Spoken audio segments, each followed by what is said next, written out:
आदरणीय उप मुख्यमंत्री महोदय के करकमलों से ये अनावरण हो रहा है और देखिए लोकार्पण हुआ इस अंडरपास का जो बहुप्रतीक्षित था। आप सबके लिए जोरदार तालियों से आप शामिल हों इस अवसर पर।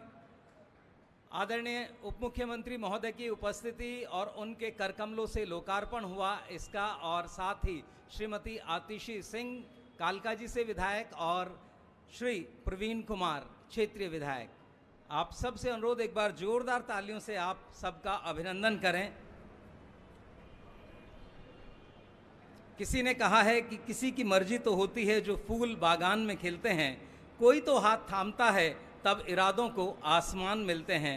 हमने भगवान देखे तो नहीं पर उनके होने का यकीन होता है जब जब भी हमें आप जैसे नेक दिल इंसान मिलते हैं, जब भी हमें आप जैसे नेक दिल इंसान मिलते हैं। तो सभी अतिथियों का हृदय से आभार। और अब इस अवसर पर हम स्वागत करते हैं अपने सभी माननीय अतिथिगण का। मेरा अनुरोध श्री पी.के. परमार जी, चीफ इंजीनियर फ्लाईओवर, आएँ और नवांकुर के माध्यम से हमारे आदरणीय उप मुख्यमंत्री महोदय को नवांकुर भेंट कर उनका अभिनंदन और स्वागत करें। जोरदार तालियों से आप शामिल रहें इस अभिनंदन में।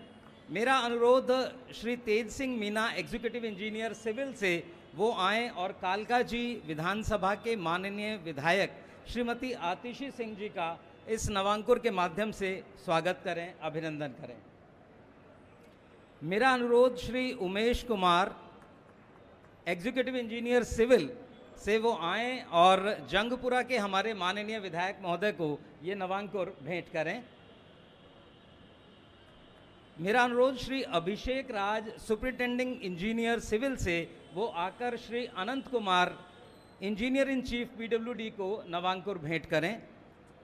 मेरा अनुरोध Shri Ravi Verma, executive engineer civil से, वो आएँ और Shri M.K. Mahobia, principal chief engineer project महोदय को ये नवांकुर भेंट करें। मेरा अनुरोध श्री चमन सिंह जो कॉन्ट्रैक्टर हैं वो इस अवसर पर आएँ और हमारे माननीय उप मुख्यमंत्री महोदय को पुष्पगुच्छ देकर उनका अभिनंदन और स्वागत करें। बहुत बहुत धन्यवाद सर। और अब मेरा इस अवसर पर अनुरोध Shri Anant Kumar, engineer in chief PWD महोदय से, वो आएँ और हम सब के बीच अपना उद्बोधन रखें, स्वागत भाषण।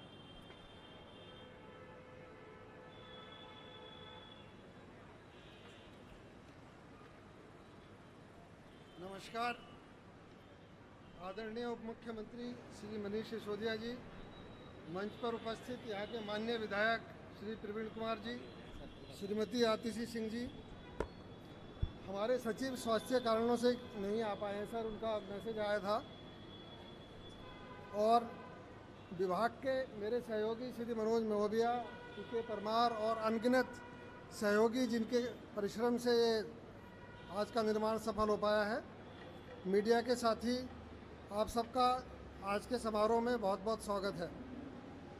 इस अंडरपास की स्वीकृति दिल्ली सरकार द्वारा दिसंबर 18 में दी गई थी। जैसे कि अभी बताया गया कि यह चौराहा दिल्ली के सबसे व्यस्ततम चौराहों में से एक है, और ये आज हमारे लिए सौभाग्य का दिन है कि माननीय उप मुख्यमंत्री जी के द्वारा इस अंडरपास का लोकार्पण किया जा रहा है। हम लोग इस विषय में भाग्यशाली हैं कि माननीय उप मुख्यमंत्री जी पीडब्ल्यूडी विभाग का भी मार्गदर्शन कर रहे हैं। हम माननीय उप मुख्यमंत्री जी को बहुत हार्दिक धन्यवाद देते हैं कि उन्होंने अपने अत्यंत व्यस्त कार्यक्रम के बावजूद यहाँ आने के लिए अपनी सहमति दी तथा हम सबका उत्साहवर्धन किया। माननीय उप मुख्यमंत्री जी के निर्देशानुसार इसको अंडरपास को ट्रायल के लिए 22 मार्च 1922 को खोल दिया गया था, तथा ट्रायल सफल होने के पश्चात आज मुख्यमंत्री जी द्वारा इसका लोकार्पण किया जा रहा है। इस अंडरपास के बनने से चौराहे पर ट्रैफिक को सुगम करने में सुविधा होगी और काफ़ी मदद मिलेगी लोगों को। बहुत बहुत धन्यवाद।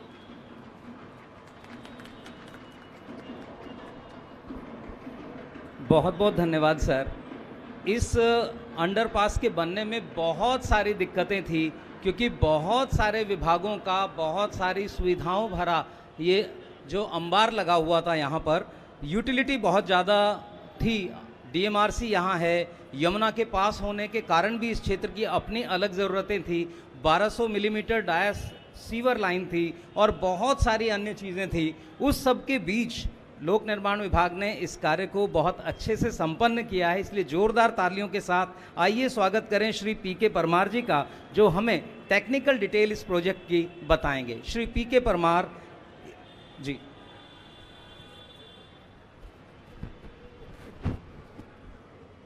आदरणीय उप मुख्यमंत्री श्री मनोज सिसोदिया साहब, यहाँ पे उपस्थित माननीय विधायक श्री प्रवीण कुमार जी, श्रीमती आतिशी सिंह जी, हमारे विभाग के ईएनसी श्री अनंत कुमार साहब और principal chief engineer Shri M. K साहब, मेरे मीडिया के सभी साथीगण, यहाँ पे उपस्थित सभी यहाँ के नागरिकों को मैं आज अभिनंदन करता हूँ और हार्दिक बधाई देता हूँ कि आश्रम अंडरपास का शुभारंभ होने जा रहा है। ये अंडरपास 410 मीटर लंबाई का है। स्टैंडर्ड पीडब्ल्यूडी का जो एक अंडरपास की 2+2 लेन का जो कैरिजवे दोनों साइड में बनाए गए हैं, जो बीच में जहां आप लोग बैठे हुए हैं, ये जो बॉक्स है इसकी लंबाई 40 मीटर की है, जो ऊपर के ट्रैफिक के लिए बनाया गया है। इस अंडरपास का जो निर्माण है, इसका जो बदरपुर साइड का रैंप है, ये मेट्रो स्टेशन के ऊपर बना हुआ है। पहले जब मेट्रो स्टेशन का कंस्ट्रक्शन चल रहा था तो उनसे बात करके इसका एक प्रोविज़न यहाँ पे छुड़वाया गया था, क्योंकि दोनों तरफ ज़मीन के अंदर 3 स्टोरी का मेट्रो का जो स्टेशन है, लेकिन जिस पोर्शन से ये रैंप निकल रहा है वो 2 स्टोरी बनवाया गया ताकि ये रैंप आराम से निकल जाए। ये जब अंडरपास यहाँ पे बनाया जा रहा था तो यहाँ के नागरिकों की काफ़ी आशंकाएँ थी। यहाँ पे जो भोगल साइड में दुकानदार हैं उनकी भी काफ़ी उनके मन में संशय था कि कुछ हमारी दुकानों में तोड़फोड़ की जाएगी, क्योंकि जगह यहाँ पे काफ़ी कम थी। लेकिन यहाँ के जो माननीय विधायक हैं श्री प्रवीण कुमार साहब, मैं उनका बड़ा आभारी हूँ कि उन्होंने पीडब्ल्यूडी की टीम के साथ यहाँ के नागरिकों का सामंजस्य बिठाया, बहुत सारी मीटिंग ऑन साइट करवाई, यहाँ अपने ऑफिस में बुला के लोगों को बताया और किसी भी तरह की तोड़फोड़ किए बिना पूरा इंजीनियरिंग डिज़ाइन ऐसा किया गया कि कहीं कोई तोड़फोड़ ना हो और आराम से अंडरपास का निर्माण हो जाए। इस अंडरपास को बनाने के लिए जो हमेशा मानसून के टाइम में अंडरपासेस में पानी भरता है तो उसका विशेष ध्यान रखा गया है। दोनों तरफ के कैरिजवे में 1.5 लाख लीटर का वाटर का सम्प बनाया गया है ताकि अगर पानी अंदर आए तो उसको पंप से बाहर निकाल दें। पंप भी दोनों तरफ डबल कैपेसिटी के लगाए गए हैं। एक नॉर्मल पंप है, एक स्टैंड बाई हमेशा तैयार रहेगा कि अगर पंप खराब हो जाए तो पानी निकलता रहे। दिल्ली सरकार के द्वारा बाद में एक स्वीकृति अलग से दी गई कि इसको ऊपर से भी कवर कर दिया जाए, जिससे कि अगर बरसात का पानी ऊपर से आ ना पाए और बाहर से भी पानी ना आए, इसके लिए रोड में इस तरह का डिज़ाइन किया गया है कि बाहर का पानी अंडरपास में ना आ पाए। तो मुझे उम्मीद है कि ये मानसून के पीरियड में भी इसमें किसी प्रकार की कोई दिक्कत नहीं होगी और यातायात सुगम रूप से चलता रहेगा। ये अंडरपास जब शुरू किया था तो दिसंबर 2018 में इसकी स्वीकृति आई थी और 77.92 करोड़ 77.92 करोड़ के आसपास का इसका एस्टीमेट था। इसमें जो निर्माण है वो लगभग 53 करोड़ में इसका निर्माण किया, बाकी पैसे यूटिलिटी की जो शिफ्टिंग करवाई गई उसमें लगाए गए। जैसे ही अंडरपास का काम यहाँ पे शुरू हुआ था तो काफ़ी सारी हिंड्रेंस आई थी। उस समय यहाँ पर एक आंदोलन चल रहा था जिसके कारण शाहीन बाग की तरफ का रास्ता बंद हो गया था और सारे जो ट्रैफिक था नोएडा जाने वाला उसको यहाँ डाइवर्ट कर दिया गया था, जिसकी वजह से काफ़ी लंबे समय तक ये काम यहाँ नहीं हो पाया क्योंकि बैरिकेटिंग हटाई गई।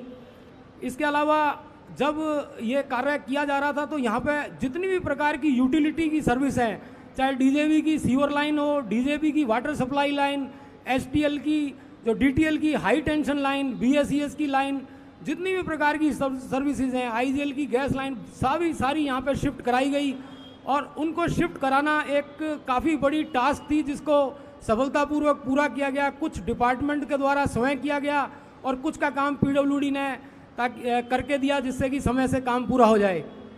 ये वैसे तो देखने में 410 मीटर का अंडरपास एक छोटा सा अंडरपास लगता है, जब आप ट्रैवल करेंगे तो आप कुछ ही सेकंडों में इसको पार कर लेंगे, लेकिन इसके पीछे जो छुपे हुए बेनिफिट हैं मैं एक दो शब्द में वो भी बताना चाहता हूँ। जब यहाँ सिग्नल लगा हुआ था तो सारी गाड़ियाँ यहाँ रुकती थी और जिसके कारण ईंधन की वेस्टेज होती थी। वो लगभग कैलकुलेशन जो हमने किया 1500 लीटर ईंधन पर डे का यहाँ पे जो है उसकी बचत होगी। उसके अलावा जो गाड़ियाँ खड़ी रहती थी, कार्बन डाइऑक्साइड का जो एमिशन होता था उसमें भी लगभग 3.5 टन कार्बन डाइऑक्साइड एमिशन रुक जाएगा। पॉल्यूशन को रोकने में बहुत मदद मिलेगी। और इसके अलावा अगर मैं समय की बचत की बात करूं कि जितने लोग यहाँ रुकते थे, तो वो एक कैलकुलेशन जो है उसके हिसाब से 933 मैन डेज जो दिहाड़ी आदमियों की गिनते हैं पर डे की, उसकी बचत होगी। अगर मैं उसको फाइनेंशियल टर्म्स में आपको कैलकुलेट करूं तो लगभग 15 करोड़ 67 लाख रुपए पर ईयर सालाना बचत होगी। और इसकी जो अंडरपास की कॉस्ट है वो 4-5 साल में ही पूरी की पूरी हो जाएगी और पूरी जनता को इसका बेनिफिट होगा। अंत में मैं आप सबका पुनः अभिनंदन करता हूं। धन्यवाद। जय हिंद।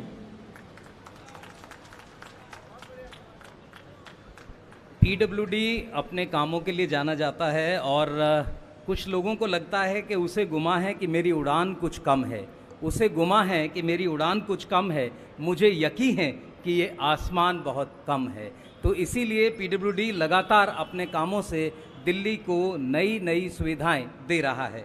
और अब इन सुविधाओं के पीछे दिल्ली के वित्त मंत्री के रूप में, दिल्ली के लोक निर्माण विभाग मंत्री के रूप में आदरणीय मनीष सिसोदिया सर हमारे बीच। अब मेरा अनुरोध वो आएँ और इस अवसर पर हम सबको संबोधित करें। सर हमेशा एक चीज़ कहते हैं कि सफलता एक दिन में नहीं मिलती, मगर ठान लो तो एक दिन ज़रूर मिलती है। अब अनुरोध आदरणीय उप मुख्यमंत्री महोदय से संबोधन के लिए। बहुत बहुत धन्यवाद। आज यहाँ पर विशेष रूप से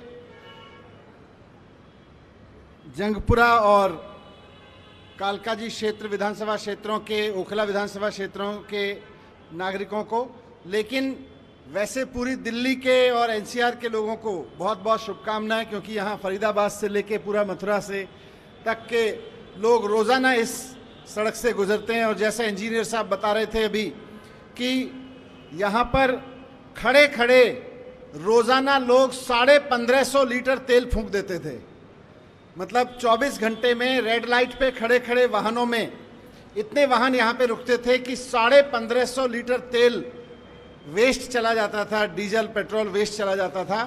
इस पुल के खुलने से, इस अंडरपास के खुलने से सबसे बड़ा काम जो होगा वो ये कि लोगों का टाइम भी बचेगा और प्राकृतिक ऊर्जा जो तेल के रूप में उपलब्ध है, 1550 लीटर तेल रोजाना इस पे बेकार फूक जाता था।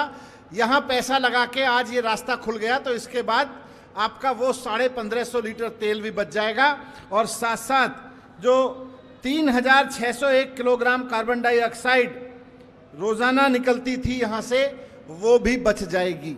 तो ये बहुत बड़ी बचत है। 3.6 ton per day carbon dioxide यहाँ से निकलती थी, उसका भी फ़ायदा यहाँ के लोगों को और हम सबको मिलेगा, पॉल्यूशन के पॉइंट ऑफ व्यू से मिलेगा। मैं इंजीनियर्स को, कॉन्ट्रैक्टर्स को, आर्किटेक्ट को, सबको इसके लिए बधाई देता हूँ। और सबसे ज़्यादा माननीय मुख्यमंत्री अरविंद केजरीवाल जी जो लगातार इस कोशिश में हैं कि दिल्ली में ट्रांसपोर्ट, ट्रैफिक बहुत स्मूथ कर दिया जाए और दिल्ली की सड़कों को बहुत सुंदर बनाया जाए। मैं जब इस अंडरपास का काम देखने आया था 2 महीने पहले, तो उस वक्त कुछ चीज़ें बाकी रह गई थी और हमें ये बताया गया था कि 1 महीने में अंडरपास यूज़ के लिए तैयार हो जाएगा। कुछ फिनिशिंग की काम रह जाएंगे, जैसे ये डेंटिंग पेंटिंग है, कुछ छत का लगाने का काम है। तो मैंने इंजीनियर से रिक्वेस्ट किया था कि इसको उद्घाटन के लिए, या डेंटिंग पेंटिंग तो हमेशा चलते रहने वाला काम है, उसके लिए रोका ना जाए, क्योंकि एक ही दिन में अगर इतने लोग यहाँ खड़े होकर वेट करते हैं तो उसका नुकसान एक भी दिन क्यों उठाना पड़े। और इंजीनियर्स ने अपने वादे पे काम करते हुए इसको 22 मार्च को असली उद्घाटन इसका जनता से करा दिया था। हमने कहा कि मिनिस्टर का इंतजार मत करो, मुख्यमंत्री जी का इंतजार मत करो, डेंटिंग पेंटिंग के पूरे होने का इंतजार मत करो, जनता को प्रॉब्लम हो रही है, पूरे पुल को जनता को यूज करने दो। तो अंडरवे को, अंडरपास को जनता से उद्घाटन खुद हमने करा लिया था। आज इसका फॉर्मल लोकार्पण हो रहा है और मेरा भी मन था कि एक साथ बैठ के क्षेत्र के कुछ लोग देखें कि बना कैसा है। निकलेंगे रोज इससे, इसका यूज करेंगे तो देखेंगे ही, लेकिन एक बार यहाँ इतना सुंदर वातावरण लोगों ने बनाया है, इसके लिए भी मैं इंजीनियर्स को और आर्किटेक्ट को बधाई देता हूँ। आज मुख्यमंत्री जी की कोशिश पूरी ये है कि दिल्ली की एक एक सड़क इसी तरह से खूबसूरत दिखे। दिल्ली के लोग जहां भी जाएं गर्व से कहें कि मेरी दिल्ली की सड़कें सुंदर हो गई हैं। तो उस पर भी सरकार काम कर रही है। लेकिन ये सब बनाना, करना, निकलना, जैसे इंजीनियर साहब ने कहा, परमार साहब ने, कि निकलना आसान है, अब तो 1 मिनट में निकल जाएंगे यहाँ से यहाँ तक 450 मीटर। लेकिन इस 450 मीटर को बनाने के लिए कितनी सर्विस लाइंस, मेट्रो लाइंस, फिर कोविड, पॉल्यूशन की वजह से बंद हुआ, ट्रैफिक रोजाना का, इन सब की परेशानियों के बीच ये बनाया गया। मजदूरों के लिए, इंजीनियर्स के लिए इस तरह का कंस्ट्रक्शन इतने हैवी ट्रैफिक में आसान नहीं होता, और इतनी सारी सर्विसेज के बीच में। मैं सिर्फ आपको सूचना के लिए बता रहा हूं क्योंकि मैं रिव्यू करता रहता हूं पीडब्ल्यूडी के प्रोजेक्ट्स को। प्रगति मैदान के पास एक अंडरपास बन रहा है, टनल है ना वो, रेलवे लाइन के नीचे। रेलवे लाइन के नीचे एक टनल बन रही है। अब आप सोचो, रोजाना हजारों ट्रेन रेलवे लाइन से निकलती हैं। उसके दौरान इंजीनियर्स को 2-3 घंटे का समय रेलवे ने दिया है रात को, कि भाई रात को हम 2-3 घंटे ट्रेन नहीं यूज करेंगे, उस वक्त आप अपना यहाँ पे अंडरपास बना लो, टनल बना लो। तो इन्होंने उसका पूरा शाफ्ट, उसका बॉक्स बना के रखा है। और मैं खुद भी देखने गया था कि वो कितने मीटर का बॉक्स है, 40 मीटर इस तरह से बॉक्स है, जैसे ये बॉक्स इसके नीचे बना हुआ है। उस 40 मीटर के बॉक्स को रेलवे लाइन के अंदर ले जाके सेटल करने में, और फिर अगले दिन रोजाना रेल भी उससे गुजरती है। आप सोचिए, ये हम आराम से कह देते हैं भाई टाइम लग गया, क्या हो गया, कैसे हो गया। एक दिन में केवल 50 सेंटीमीटर सारी इंजीनियरिंग लगा के, सारे आर्किटेक्ट लगा के, रेलवे का सारा मैनेजमेंट देख के, एक दिन में केवल 50 सेंटीमीटर उस बॉक्स को अंदर खिसका पाते हैं रेलवे लाइन के नीचे। तो इस तरह करके करके करके वो रोज 50 सेंटीमीटर खिसकते खिसकते वो भी बनने पे आ रहा है। लेकिन इंजीनियरिंग, खासतौर से सिविल इंजीनियरिंग, बहुत टफ काम है, आसान काम नहीं है। इसलिए मैं आपके सामने डेटा रख रहा था। इसको बनाना भी आसान नहीं था इतने ट्रैफिक के बीच में, इन्होंने समय पे पूरा किया। जैसा अभी इंजीनियर साहब बता रहे थे कि मानसून के स्थितियों का भी इसमें बहुत ध्यान रखा गया है। आइए मिलके दिल्ली की सड़कों को और सुंदर बनाते हैं ये, और दिल्ली के ट्रैफिक को, दिल्ली में एक जगह से दूसरे जगह जाने के एक्सपीरियंस को और अच्छा बनाते हैं। सरकार की यही कोशिश है, मुख्यमंत्री जी की यही कोशिश है। आप सबको बहुत बहुत बधाई। आप सब यहाँ इतनी बड़ी संख्या में आ जाए, आपको शुभकामनाएं। धन्यवाद।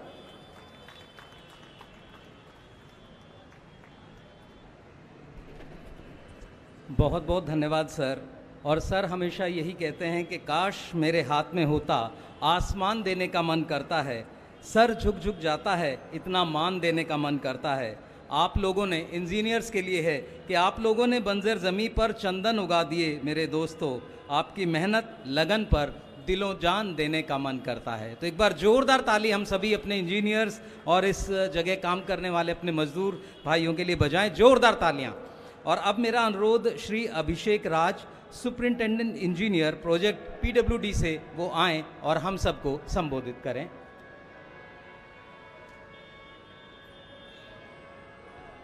आप सभी को नमस्कार। सड़कों की क्षमता बढ़ाकर पोल्यूशन की ज्वलंत समस्या को दूर करने में यह प्रोजेक्ट एक अहम कड़ी है। इस संदर्भ में दिल्ली के माननीय उप मुख्यमंत्री महोदय श्री मनीष सिसोदिया जी का सहृदय आभार कि उन्होंने दिल्ली सरकार के इस प्रोजेक्ट में निरंतर मार्गदर्शन किया और आज इसका लोकार्पण किया। क्षेत्र के माननीय विधायक श्री प्रवीण कुमार जी का सहृदय धन्यवाद, जिन्होंने निरंतर प्रोत्साहित किया। वह अपना मूल्यवान समय निकालकर कार्यक्रम की शोभा बढ़ाई। निर्माण के दौरान भी इनका सहयोग एवं मार्गदर्शन प्राप्त होता रहा। माननीय विधायक कालका जी, श्रीमती आतिशी सिंह जी का सहृदय धन्यवाद कि इन्होंने हमें प्रोत्साहित किया। वह अपना मूल्यवान समय निकालकर इस कार्यक्रम की गरिमा बढ़ाई।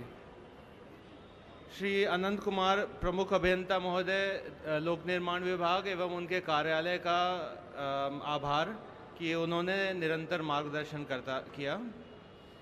लोक निर्माण विभाग की ओर से अपने सभी साथियों, निर्माण agency messrs Dharmaraj contracts India private limited, स्थानीय प्रशासन, दिल्ली पुलिस, दिल्ली यातायात पुलिस, BACS, दिल्ली जल बोर्ड, MTNL व अन्य सरकारी विभाग के अधिकारियों, प्रेस तथा स्थानीय RWA का धन्यवाद करता हूं, जिन्होंने अपना पूर्ण सहयोग प्रदान किया। स्थानीय जनता का भी सहृदय धन्यवाद कि उन्होंने समारोह के दौरान धैर्य बनाए रखा। धन्यवाद। बहुत बहुत धन्यवाद सर। और अब हम सब लोग अपने स्थान पर खड़े होंगे। सभी लोग जो आए हुए हमारे अतिथि हैं इस क्षेत्र के, सभी खड़े हो जाएं अपने स्थान पर। पीछे जो लोग हैं सभी राष्ट्रगान के लिए अब राष्ट्रगान होगा। राष्ट्रगान। मन अधिनायक जय हे भारत भाग्य विधाता, पंजाब सिंध गुजरात मराठा द्राविड़ उत्कल बंगा, विंध्य हिमाचल यमुना गंगा उच्चल जलधि तरंगा, तव शुभ नामे जागे, तव शुभ आशीष मांगे, गाहे तव जय गाथा। जन गण मंगल दायक जय हे भारत भाग्य विधाता, जय हे जय हे जय हे जय जय जय जय हे। धन्यवाद सभी का।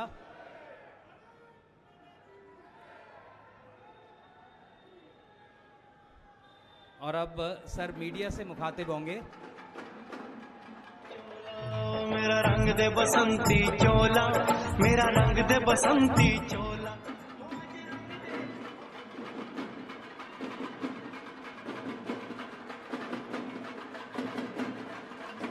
ढोल वाले जरा 2 मिनट रोक दें भाई, ढोल सभी ढोलक वाले जी।